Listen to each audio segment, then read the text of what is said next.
That's the difference between the perennial leek and vineyard leek. It's complicated, but Jay, I want to understand, do you speak Latin? Well, no. Well, first, do you know how to tell the difference between an onion, a garlic, and a leek? I know onions, garlic, pink garlic, garlic from the other eagle, elephant garlic, and wild garlic. Elephant garlic is actually a leek, not true garlic, and wild garlic isn't real garlic either. Alright, so let's go over everything from the beginning. That way you'll end up seeing the difference between wild leek and perennial leek, and it's really not that complicated. Alright then, first of all, what we can say about these plants is that wild leek and perennial leek are botanically very, very close. They have the same Latin name, Allium ampelopressum. I'll try not to bore you too much with the Latin. Latin in botany is mainly about classifying plants and showing how closely they're related. And then we'll see that the common names, the names we say like elephant garlic, those names don't mean the same thing at all. Elephant garlic. If we just stick to the Latin name, it's Allium ampelopressum. The wild leek is Allium ampelopressum. The perennial leek is Allium ampelopressum. Allium ampelopressum. Allium, allium, allium, allium. Botanically, they're very similar, but not the same varieties. This clarifies things. Let's go back a little further and look at the different groups of Allium, and thanks to that, maybe things will become a bit clearer. The Allium group appeared about 30 to 45 million years ago, so it's actually quite ancient, and from this ancestor, different varieties developed. We're going to see a first important split, which happened between 20 and 30 million years ago. One group appeared mainly in Asia, and another group appeared mainly in the Mediterranean. So, on one side, in Asia, in slightly drier, more arid climates, and you'll see that the climate has a big influence on the shape, including these plants. So over there, we'll see everything like onions, garlic, shallots, scallions, and chives. And on the other side, in the Mediterranean, with a slightly less dry climate, we'll see the group of Allium ampelopressum, so leeks. So, I originally planned to talk to you about the shape of the leaves, which is really typical in each group. On the Asian side, with the climate being a bit drier, maybe a bit windier, we're going to see plants that have developed tube-shaped leaves. Apparently, the tube shape helps retain more moisture inside, and the tube might also be stronger and better able to withstand the wind. So, the plants over there have developed this shape, while the plants in the Mediterranean have kept the flat leaf. But if you go over the list of plants that come from Asia, we also have garlic, which has a flat leaf, so it didn't keep the flat leaf. Apparently, it also used to have a tube-shaped leaf, except garlic would have adapted in less dry areas and reverted to a flat leaf, which is still more efficient for photosynthesis.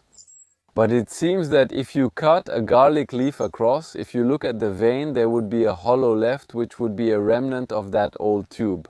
Well, that's a story to check. If you've ever heard about this, let me know in the comments. Okay, since basically we want to see the difference between vineyard leeks and perennial leeks, we'll set aside onions, shallots, and similar items for now. We'll mention onions, garlic, and shallots again, but botanically they won't truly be those anymore. So this group of Allium ampelopressum, which arrived in the Mediterranean, it divided further and gave rise to subgroups that we call varieties, within which there are other varieties. It has become more divided in recent years, mainly because of agricultural selections. So we had a first separation in this ampelopressum group with certain plants that developed in drier, more calcareous environments. And so our vineyard leek appeared, which we call in Latin Allium ampelopressum, variety polyanthum, that's the vineyard leek. And from that separation, not much resulted. Today we still have this vineyard leek, which is one of the wild leeks we know well, and it hasn't led to much else. On the other hand, we had Allium ampelopressum, the wild leek, which stayed wild and is known as the perennial leek. So already we could say that if you have soil that's a bit dry and a bit chalky, the vineyard leek will be your best friend. If your soil is less chalky and more humid, you can grow Allium ampelopressum. Basically then, the perennial leek, but you should know that this perennial leek has continued to evolve and produce other descendants. So let's take a look at its descendants. Note that from here, the road becomes more winding. That's why when discussing the plants we'll see now, we don't always know exactly who is who along the way.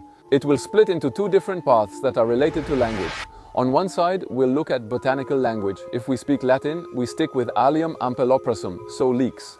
And on the other side, we'll have everyday language, the vernacular language, where we'll use terms that are more suited to plants that come from Asia. You remember those onions, garlic, shallots? So botanically, these plants have other Latin names. For example, for onion, we don't say onion, we say Allium cepa, but in everyday language we say onion, garlic, shallot. These words are also used for Allium ampeloprasum varieties, usually leeks, which makes it complicated.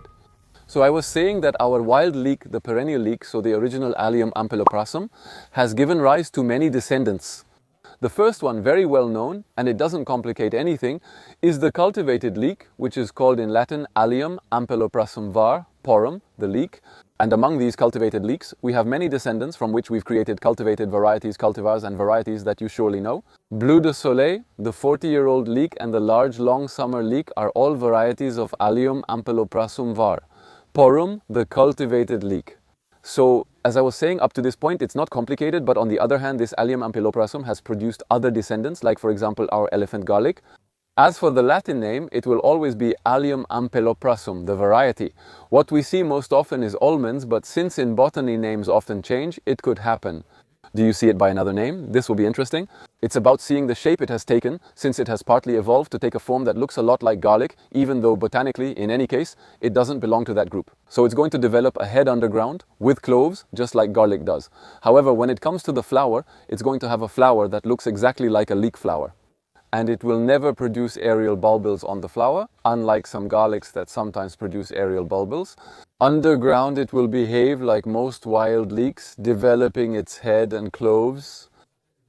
Small bulbils around it, like most leeks do, except maybe cultivated leeks, and even then, maybe they do it too. Let me know if you've seen small bulbils underground near the main head. These can also be used for reproduction. Well, you should know that it takes longer to grow elephant garlic from bulbils, and there are some special little things you need to do to help it grow better. By the way, let me know if you're interested in having a video specifically about growing elephant garlic. Next, we have another one that complicates things in a different way. Let's see. Pearl onion. Pearl onion is what you find in jars with the small onion bulbils that we like to eat. So, this is different. Let's say that originally the pearl onion is just a wild evolution of a leek. The Latin name Allium ampeloprasum var, sectivum, refers to a wild leek that developed small round bulbils, which we call the pearl onion. Today, when we say pearl onion in everyday language, we usually mean the small bulbils found in jars. Those are pearl onions and they're real onions. In the end, we return to onions. Pearl onion was once a leek, but now it's called an onion again. Language changes and can make things more confusing. Alright, one last one I'll mention quickly is wild garlic. In this case, it's a real allium. It's part of this group Allium ursinum, which in French is called wild garlic, but it's an allium from another group. And here, in this case, we're not at all dealing with leeks or onions, garlic, shallots, all that, remember? I said originally there was a plant that split into several strains. We got onions, garlic, etc. In Asia, in the Mediterranean, we got the leek group. At the same time, there was another strain, not an Asian onion or a Mediterranean leek, but found in Europe's more humid forested soils. Another allium evolved into garlic, which we call garlic from bears. It's an allium that's not from Mediterranean leeks or Asian garlics, onions or shallots, but forms a separate group closely related to them. Because botanically it's still an allium that tastes like garlic, so we call it garlic, but it's not exactly a botanical garlic. Well, that being said, you can keep calling wild garlic garlic, even if it's not exactly the same as elephant garlic. That's botany for you, it's great. And now, normally you know a bit more about the difference between leek, wild leek and perennial leek. As for cultivation, we've seen wild leek. Wild leek prefers dry, chalky soil, while other leeks, including elephant garlic, do better in slightly moist, less chalky soil. Ask any other questions in the comments. I hope you enjoyed all of this. If you did, let me know in the comments and share the video with others. If you think others might like it, feel free to subscribe if you want. And if you want to support me financially, you can do so through the Typee platform. There will be a link up there, and I'll see you very soon for more videos. Bye everyone.